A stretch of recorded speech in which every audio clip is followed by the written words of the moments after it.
Charlie Kirk's the founder and CEO of Turning Point USA and the author of the new book, The College Scam. So, Charlie, do you accept the View's apology? I mean, regardless of whether or not I accept it, the question is, do our students accept it? That's really what's at heart here. They went after our 5,000 students at our event there of high school and college kids. And look, I get attacked all the time. People say false things. I'm a public figure. But when you go after 16 and 17-year-olds that travel from across the country that then have to live for the rest of their life with a shadow over them because someone at ABC says that they might be linked to neo. Sunny Hostin just completely unraveled on national TV. One moment she was delivering her usual polished commentary, and the next, boom, a full-scale meltdown triggered by none other than Charlie Kirk. It wasn't just intense, it was historic. Even the live audience didn't know whether to clap, gasp, or call in a crisis counselor. This wasn't a debate. This was a one-sided demolition. Hostin's arguments collapsed faster than a cheap phone case in a drop test. Charlie didn't just hold his ground, he flattened hers. With calm precision, he left her stammering, sweating, and scrambling for coherent thoughts like someone trying to find Wi-Fi in the wilderness. Let's be honest, this wasn't a heated exchange. It was a live televised takedown, and while political clashes are nothing new, Sunny's unraveling crossed into performance art. It wasn't just a mess, it was a masterpiece of meltdown, the kind of crash and burn moment that deserves its own docuseries, a reaction video montage, and maybe even a commemorative mural in Times Square. She didn't just lose an argument, she lost the room, the narrative, and any illusion of control. That moment belongs in the Smithsonian under the exhibit titled, "When Talk Shows Go Wild." Her disgusting, gross elitism and her complete out-of-touch nature with respect to the rest of the world. Sunny Hostin goes on The View and decides now would be a great time to dump all over the so-called uneducated. What we did not have is white women who voted about 52%, right, for Donald Trump. Uneducated white women, is my understanding. You have Latino men, actually, voting more for him, and you have and black men was not the story. We're not the story here because they voted almost 80% for the vice president. Right. Just because you didn't go to college doesn't mean you're stupid, and it doesn't mean that you don't have wisdom. You can go to college and get a bunch of irrelevant facts about how men can allegedly give birth or whatever they teach. Here's the twist. Sunny Hostin wasn't ambushed. No surprise guests. No hostile crowd. No on-air shouting match. Just the digital ghost of Charlie Kirk dropping a nuke across her timeline from miles away. That's right, Charlie didn't even show up. He hit her with a remote, hyper-edited, mega-viral takedown on his own turf, and it landed like a guided missile. Kirk's clip wasn't just a critique. It was a cinematic hit piece dressed like an Oscar contender. It came fully loaded. Thunderous background music, slow motion zooms, brutal one-liners, flaming infographics, and absolutely zero subtlety. It was a total teardown of Sunny's worldview, as if her ideology owed him money and skipped town. And the worst part, it worked. Too well. Hostin wasn't even in the room, and yet she somehow took the full blast. Her entire persona, confident, composed, unshakable, suddenly looked paper thin under the weight of Kirk's precision-guided digital assault. She got cooked, and she wasn't even in the kitchen. The internet lit up, and the clip spread like wildfire. Reaction videos poured in, and memes followed close behind. No rebuttal, no rescue, just a tidal wave of public opinion, and Sunny left standing in the eye of a storm she never saw coming. Look, what did it take for us to get to the point of an apology? We had to threaten a lawsuit, Jesse. And by the way, we're still entertaining it. We're talking to some of the best lawyers out there that are experts in this. And as you know, these things can be very complicated. There's a lot of facts and circumstances around it. But we're not going to let this go because you should not be able to smear 5,000 high school and college kids and then just be able to walk away with it. And the reason they felt they needed to do that, Jesse, is because if they told their audience the truth, that when gas is the most expensive it's been, flights are super expensive, that 5,000 kids decided to spend a weekend in summer traveling across the country to go hear from conservative speakers, maybe the audience to The View would think twice about all of their ideas. That's why they felt so compelled to try to smear our wonderful summit. This wasn't a critique. It was a full-blown public execution, streamed in HD with perfect Wi-Fi. Charlie Kirk didn't just go for the jugular. He dismantled the whole operating system, rebuilt it like IKEA furniture, and handed it back with a smug grin and a side of digital fries. And the internet? Oh, it devoured every frame. That clip spread faster than gossip at a high school reunion. Within hours, Twitter exploded with headlines like, "Charlie Kirk ends daytime delusion, Sunny Hostin gets slapped by reality." Subreddits went feral, reaction channels flooded, YouTube like seagulls at a beach picnic. It wasn't just a viral moment, it was a feeding frenzy.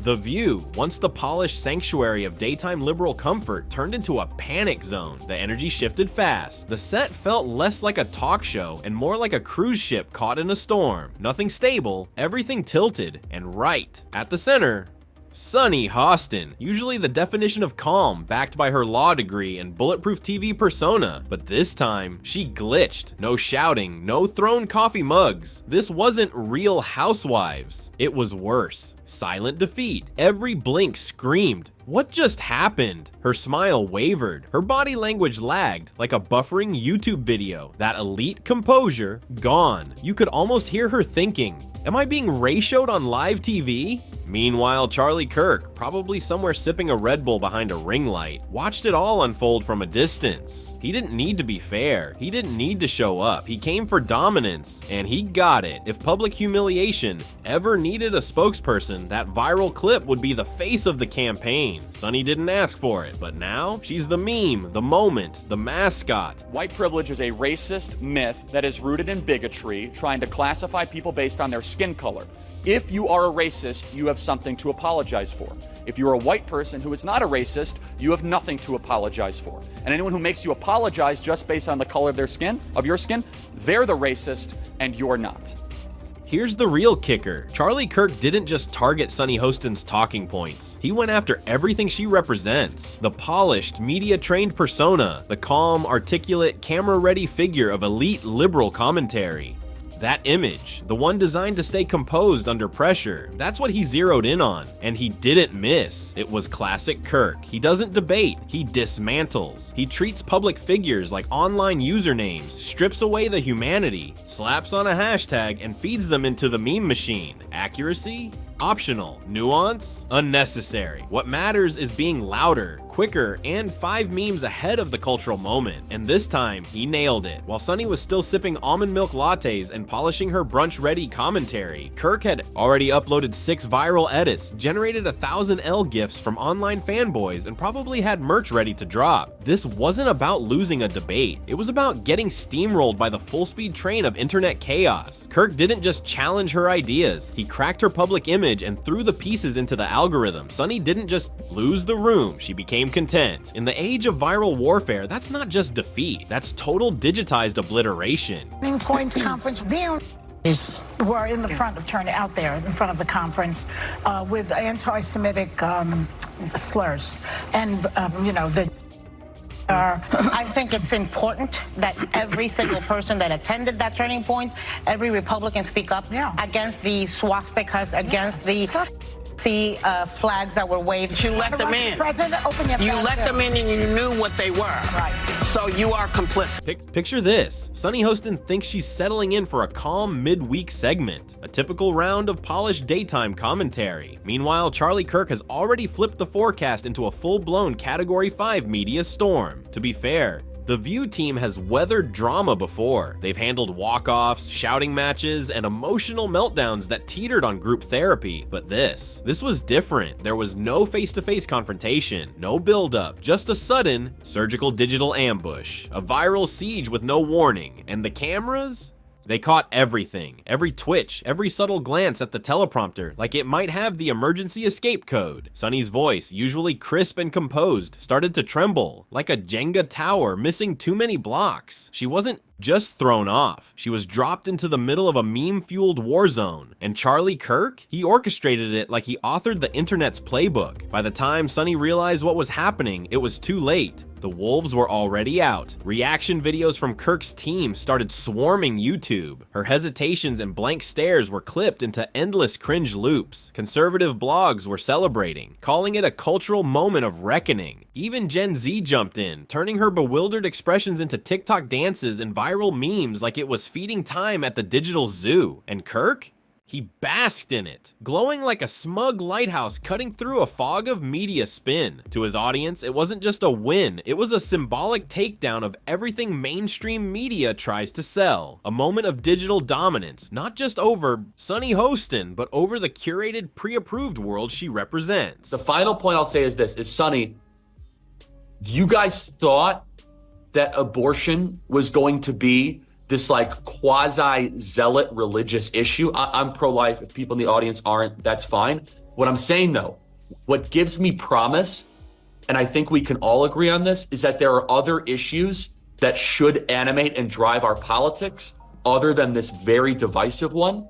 And I was really encouraged by that, Megan. Very encouraged, because the media was forcing this as an up or down vote on a referendum on a highly complicated, very emotional, very personal issue. And it turned out the American people were like, yeah, actually, these other 6 things matter more. And good for them. Let's be honest, they kind of had a point. Charlie Kirk knows exactly how the game is played in today's clout-chasing circus. It's not about facts anymore. It's about who owns the frame, who stays calm, who sparks the biggest reaction, who can slap on a beat, add bold text, and hijack the algorithm before the other side even logs on. And poor Sunny, she got out-memed before she even knew she was in a war. The second that clip dropped, the internet picked a side, and it definitely wasn't hers. This wasn't a debate, it was a meme war. She showed up with a thoughtful footnote, and Kirk unleashed a flamethrower. Let's be real, what Charlie did wasn't just political commentary, it was calculated chaos. He dropped a content bomb so perfectly produced, it didn't need counterpoints.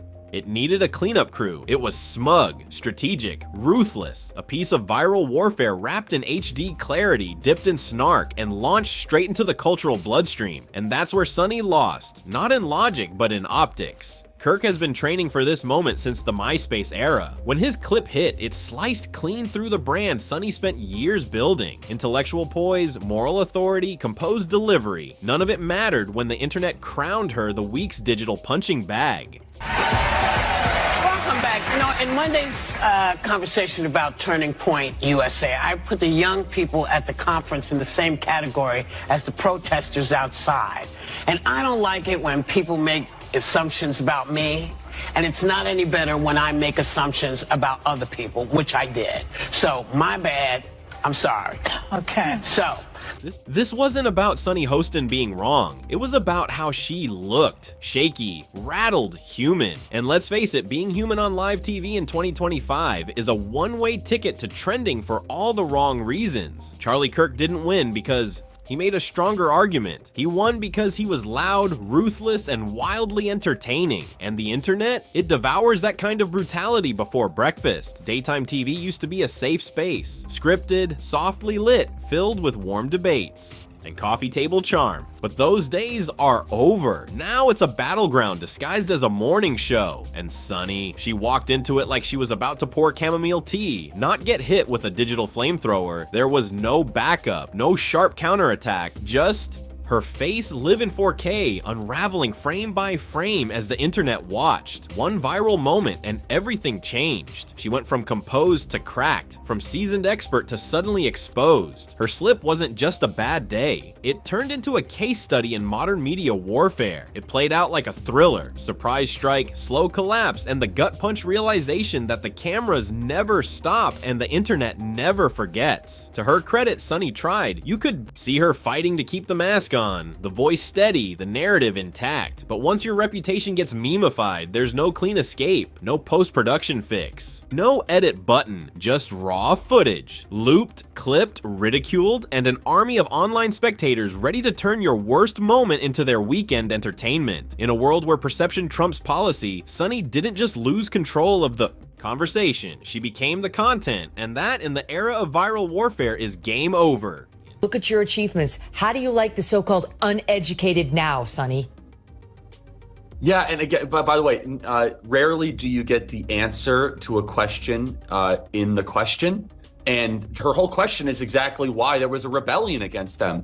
Yes. Listen, just because you didn't go to college doesn't mean you're stupid, and it doesn't mean that you don't have wisdom. I always differentiate between knowledge and wisdom. You can go to college and get a bunch of irrelevant facts about how men can allegedly give birth, or whatever they teach. I mean, it's or about North African lesbian poetry. Okay, that's fine, I get. Meanwhile, Charlie Kirk wasn't just taking a victory lap, he was running a full-blown TikTok triathlon. Recaps, reels, smug screenshots, and memes flew like digital confetti. He wasn't celebrating a debate win, he was throwing a content party. And the media? They did what they always do, chose clicks over context. Suddenly, every outlet had a take. Sunny Hostin's blinking, her silence, even her posture became headlines. Articles dissected her facial expressions like they were national security leaks. This wasn't journalism, it was digital cannibalism. The wildest part? Charlie never even showed up. He didn't need to. He humiliated her remotely from another building, maybe another zip code, using nothing but internet firepower. No stage, no studio, no face-to-face. And still, he dominated. It was a seismic wake-up call to legacy media, louder than a Florida man yelling at a hurricane. What happened to Sunny wasn't just a tough segment, it was the collapse of a media strategy that stopped working the moment. Memes became more powerful than facts. Sunny walked into a 2025 meme war with a pocket constitution and a debate team smile. Kirk came armed with a digital flamethrower, meme-ready one-liners, and a playlist built to break the algorithm. And the internet? It feasted like it was Thanksgiving, because here's the uncomfortable truth. For years, liberal media operated under the illusion that truth alone would prevail, that if you stacked enough data, quoted enough legal precedent, and delivered it all with a calm Ivy League tone, the public would quietly rethink everything. Spoiler alert, they won't. Not now. Not in an age where a 10-minute policy breakdown gets ignored in favor of a viral video titled "Liberal Melts Down After Getting Destroyed by Common Sense." These days, the winner isn't who argued better, it's who broke the internet. If someone slaps sad violin music over a freeze frame of your confused face, you've already lost. Charlie Kirk didn't bring policy notes, he brought a remote-controlled digital wrecking ball. And the most brutal part? He didn't even have to show up. It was like watching someone win a boxing match with a drone strike, detonating the segment from afar while sipping smugly from a podcast mic. Now we begin with a shocking apology just a short time ago from the ladies of The View to Turning Point USA. A war of words broke out after the conservative group was rallying the next generation of voters at its youth summit in Tampa, Florida this weekend. And the liberal panel just couldn't help themselves. The group sent a scathing cease and desist letter after hosts on The View suggested that Turning Point had embraced neo-Nazis who showed up outside the event. Meanwhile, Sunny Hostin was left sitting in the digital rubble, blinking, dazed, like someone who just realized that a polished resume and years of media training mean nothing in a meme war. Law degree? Irrelevant. TV experience? Doesn't matter. The algorithm doesn't care. And here's the real kicker. The liberal media still hasn't figured out how to fight this new battle. They're stuck in 2010 sipping oat milk lattes and hoping calm logic will win hearts. But this isn't a courtroom, it's a circus. And when you walk into the circus holding facts and etiquette while the other guy shows up juggling fire and shouting punchlines through a megaphone, guess who the crowd watches? Sunny's reputation. Took a harder hit than a senator caught on a hot mic, not because she said something wrong, but because in this game, it's not about accuracy, it's about optics. And Charlie Kirk has mastered the formula, turned every opponent into a viral headline, a meme, and a merch drop before they even finished their thought. This wasn't a debate, it was a performance. And Sunny looked rattled, cornered, out of sync. In 2025, looking defeated is worse than losing, and the internet runs on that vibe. Right now, that vibe is, she got steamrolled by a guy who probably rehearses takedowns in the mirror next to his protein powder. Turning Point USA hosted a riveting event in Tampa, Florida called the Student Action Summit. Outside of the event were individuals waving flags and engaged in other activities. Well, on Monday's show, members of The View made a few comments about it. The conservative group Turning Point USA has condemned the group of neo-Nazis and said they have nothing to do with the organization. Yeah, but where was DeSantis is what I want to know. But you let them in. President, open the You let them in and you knew what they were. Right. So you are complete. And here's the worst part. That clip didn't fade. It multiplied. It became an ecosystem. TikTok edits, YouTube reaction videos, reels loaded with clown emojis, and commentary from influencers who think Karl Marx is a Fortnite skin. It's been remixed more times than a Drake hook. And not one version is doing Sunny Hostin any favors. Her carefully curated TV persona persona shattered, and the fragments are now stitched, duetted, and monetized by people who couldn't spell due process if it popped up in their DMs. Because here's the cold reality: in 2025, image is currency. And once a public figure flinches, the vultures don't wait. They live stream it with commentary and slap a clickbait title on top. Sure, maybe traditional TV audiences will give her a pass. Maybe. But out here in the lawless jungle of digital media, poison credentials aren't armor, they're targets. This isn't a talk show anymore. It's a gladiator pit. Either you control the narrative or you become someone else's content. And right now, Sunny Hostin is the thumbnail. She doesn't need a comeback. She needs a new rule book, one that acknowledges truth, takes a backseat to chaos. Her breakdown wasn't loud, it wasn't theatrical, it was worse. It was real. And online, realness is blood in the water. We talked about the fact that there were openly demonstrators outside the Florida Student Action Summit of the Turning Point USA group. We want to make clear that these demonstrators were gathered outside the event and that they were not invited or endorsed by Turning Point USA. A Turning Point USA spokesman said the group, quote, 100% condemns those ideologies, and said Turning Point USA security tried to remove the neo-Nazis from the area but could not because they were on public property. Also, Turning Point USA wanted us to clarify that this was a Turning Point USA summit and not a Republican Party event. So we apologize for anything we said that may have been unclear on these points. So here lies Sunny Hostin's media reputation, singed, maimed, and stuck on repeat. A once polished, untouchable voice now trapped in a blink loop, endlessly shared, edited, and remixed by the very machine she thought she could outsmart. Meanwhile, Charlie Kirk? He's already moved on, targeting the next opponent, grinning from his digital throne like a villain who never even had to break a sweat. Will Sunny bounce back? Probably, but the internet never forgets. That kind of viral humiliation lingers, always just one clip away from reigniting the fire. What was once a calm, composed media figure is now a case study in how quickly the spotlight can turn into a trap. If you've made it this far, smash that like, hit subscribe, and drop your thoughts below. Believe me, the next takedown is coming fast, and this digital battle shows no signs of slowing down, so don't blink.